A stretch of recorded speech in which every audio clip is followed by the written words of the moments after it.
Welcome to SG News, the Witness of Truth. Well, again, as Treasury Secretary, I have...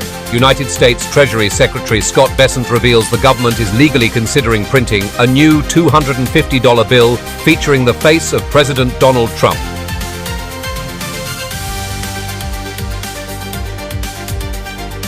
At least 3 people, including a young child, are dead following a massive Gelahir 5-alarm natural gas explosion and building collapse at a Dallas apartment complex.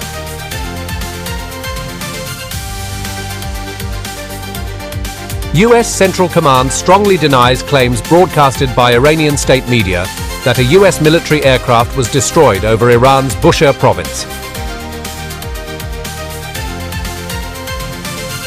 They're very good negotiators, they're crafty, but in the end... Donald Trump declares the United States holds all the cards in military leverage, while Vice President J.D. Vance reports progress in diplomatic talks with Tehran. At least 14 people are reported dead in South Lebanon, and a raid near Beirut kills a woman and 2 children, despite active ceasefire terms.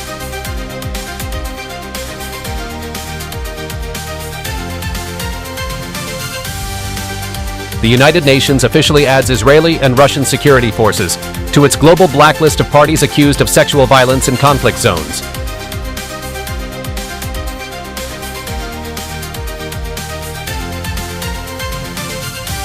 Opposition leader Corina Machado calls for immediate U.S.-backed negotiations to secure free presidential elections following the ouster of Nicolas Maduro.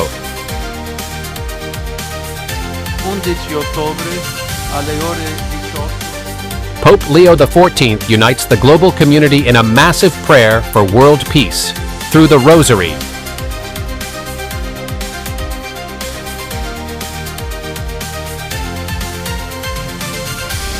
Dozens of young inmates in Panama receive baptism and confirmation in a historic prison renewal ceremony.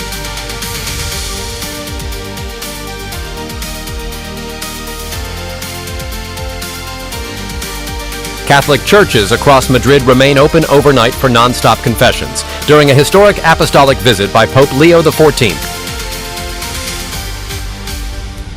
You are watching SG News, the Witness of Truth.